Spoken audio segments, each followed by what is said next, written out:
नमस्कार दोस्तों, welcome to the LIS target. मैं विकास प्रजापति। स्टार्ट करते हैं पार्ट सेकंड। इसमें काफ़ी अच्छे क्वेश्चंस हो गए जो कि आगे आपके कॉम्पिटिटिव एग्ज़ाम्स हैं उनके लिए कवर करेंगे। तो फर्स्ट क्वेश्चन है, Canadian library association was founded in.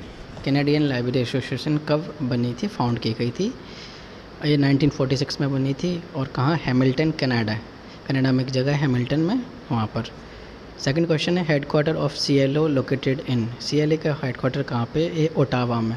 Ottawa आपको पता है कहाँ है? ओटावा कहाँ है? एक कनाडा की कैपिटल है ओटावा। थर्ड क्वेश्चन है, association of research library, ARL है, association of research library was founded in. कब फाउंड की गई थी? 1932, 1932 में इसको फाउंड किया गया था। World encyclopedia of library and information science was published by. किसने किए थे world cyclopedia of library science? ALA ने की थी। ALA का फुल फॉर्म आपको पता है? लाइब्रेरी, अमेरिकन लाइब्रेरी एसोसिएशन होता है। OAI stand for, OAI stand for यानी कि OAI का फुल फॉर्म क्या है? Open archives initiatives. ठीक।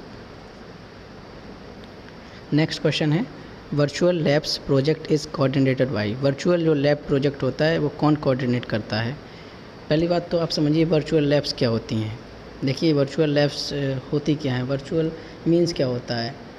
जैसे वर्चुअल आपने सुना होगा, वर्चुअल लाइब्रेरी सुना होगा नाम। वर्चुअल लाइब्रेरी में क्या होता है, बेसिकली जो रिसोर्सेज होते हैं, जो जैसे E-बुक्स हो गई वगैरह, जो बुक्स कलेक्शन ऑफ बुक्स है वो इलेक्ट्रॉनिक्स फॉर्म में हो या फिर ऑनलाइन फॉर्म में हो, वो वर्चुअली जैसे कि कहीं पे लोग एक्सेस कर सकें उस रिसोर्सेज को, तो वो वर्चुअल होता है। ऐसे वर्चुअल लैब्स जो हैं कि कहीं से भी रिसोर्स को एक्सेस कर सकते हैं, फिजिकली हमें प्रेजेंट होने की ज़रूरत ना हो। तो वो प्रोजेक्ट कहाँ कोऑर्डिनेट हुआ था? वो IIT दिल्ली में कोऑर्डिनेट हुआ था। ESPADA, इसको कुछ भी पढ़िए, ESPIDA institutional digital preservation program is initiated at. कहाँ पे हुआ था? University of Glasgow. ग्लासगो कहाँ? UK में है यूनिवर्सिटी ऑफ ग्लासगो। नेक्स्ट है 8th question, digital library system and services DLSS group created by. किसने ग्रुप क्रिएट किया था? स्टैनफोर्ड यूनिवर्सिटी लाइब्रेरी से, 2004 में हुआ था। Subject oceanology is resultant for. Oceanology इस विषय का नाम है, वो किसके में आता है? जैसे आपने पढ़ा होगा जो सब्जेक्ट, मोड ऑफ सब्जेक्ट के डिफरेंट मोड ऑफ सब्जेक्ट होते हैं। कॉम्प्लेक्स होता है, हाँ, कंपाउंड सब्जेक्ट होता है, बेसिक सब्जेक्ट होते हैं। इसके आगे जो सब्जेक्ट को और भी सब डिवाइडेड किया गया है, तो उसमें क्या, जो ऑक्यूमोलॉजी किस में आता है? क्लस्टर में आता है। क्लस्टर का मतलब समझते हैं आप? क्लस्टर होता है, गुच्छे होते हैं, समूह, छोटे छोटे चीज़ों में लगे गुच्छे बनाते हैं। जैसे क्लस्टर के अंदर आता है, जैसे ऑक्यूमोलॉजी भी आ गया, हाँ। और वो छोटे छोटे जो सब्जेक्ट होते हैं वो सब इसके अंडर में आते हैं, क्लस्टर में। और भी आप पढ़ेंगे जैसे फ्यूज़न में कुछ सब्जेक्ट आते हैं। फ्यूज़न में कौन से सब्जेक्ट आते हैं? आपने देखा होगा, फ्यूज़न में वो आते हैं जो दो सब्जेक्ट मिला के तीसरे सब्जेक्ट का जनरेट करे, जैसे बायो और केमिस्ट्री, बायो केमिस्ट्री। तो ये किस में आएगा? ये आ जाएगा फ्यूज़न में। ऐसे ही ऑक्यूनोलॉजी होती है, वो उस क्लस्टर में आती है। CCA होता है, पब्लिश कब हुआ था? 1933। CCA का फुल फॉर्म आप जानते होगे, कॉलन क्लासिफिकेशन। नेक्स्ट है, the first edition of CCF was published. पहले एडिशन CCF का कब हुआ था? 1984। CCF का फुल फॉर्म आपको पता होगा, कॉमन कम्युनिकेशन फॉर्मेट होता है, जो कि 1984 में फर्स्ट आया था। नेक्स्ट है, इन CCC the editor of series entry is called. Editor of series की एंट्री को क्या कहते हैं? CCC में क्रॉस रेफरेंस इंडेक्स एंट्री कहते हैं। 13 क्वेश्चन, इन AACR सेकेंड में एनोनोमस वर्क जो होता है वो कैसे एंट्री करते हैं? Is to be entered under. किसके अंडर आता है? एनोनोमस वर्क का मतलब समझते हैं कि जिसका ऑथर का पता ना हो। तो अगर आपको कोई एंट्री में ऑथर का पता नहीं है तो उसकी एंट्री हम टाइटल से करेंगे, AACR 2 में।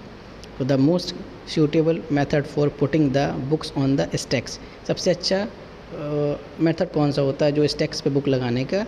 बाई सब्जेक्ट वाइज लगाएंगे। देखिए सब्जेक्ट वाइज लगाएंगे तो ये रहेगा ना, इस सब्जेक्ट की बुक आपको खोजने में टाइम नहीं लगेगा। अब जैसे बहुत ज़्यादा बुक्स हैं तो अलग अलग क्लासिफिकेशन मेथड यूज़ होते हैं, क्लासिफिकेशन स्किप से भी लगाते हैं। तो जो कहते हैं मोस्ट सूटेबल मेथड होता है वो सब्जेक्ट के वाइज। और जो CCC है हमारा, वो कब पब्लिश हुआ था? 1934 में। तो the concept of profile matching is used in.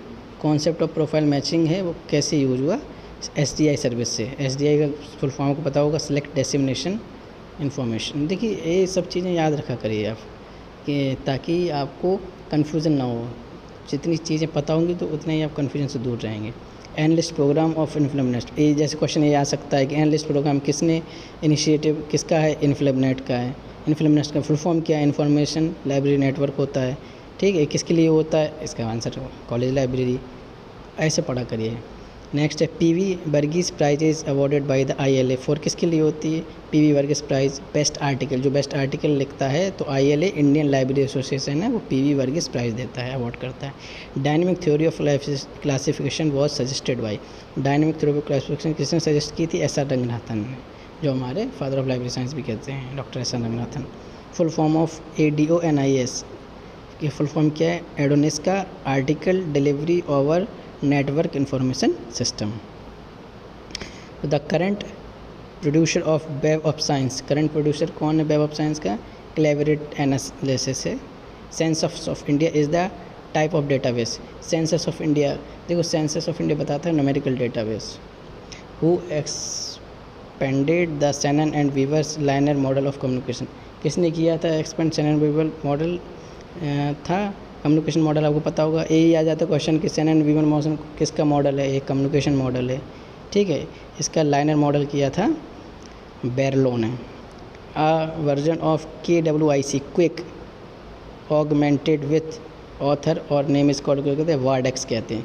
Quick आप इंडेक्सिंग में पढ़े होंगे, क्विक जो कीवर्ड से रिलेटेड होती है। Indian national advisory board for libraries was setup in 1966 by the, किसने किया था, मिनिस्ट्री ऑफ एजुकेशन से 1966 में। जो एडवाइजरी बोर्ड है लाइब्रेरीज़ के लिए, बोर्ड जो एडवाइस देगा लाइब्रेरीज़ के लिए, वो बनाया गया था 1966 में। इस टाइम उस पर MHRD कहते हैं ना, मिनिस्ट्री ऑफ एजुकेशन, अब MHE हो गया उसने, ठीक। चलिए तो आगे नई सीरीज जल्दी ही लॉन्च होगी, आगे पढ़ते रहिए आप, और बहुत ही अच्छे से ऐसे ही क्वेश्चंस कवर करेंगे हम जो कि आगे आपको प्रॉफिट दें, आपको बहुत ही फ़ायदा मिलेगा इस कॉम्पिटिटिव एग्ज़ाम्स में। Okay, thank you, all the best.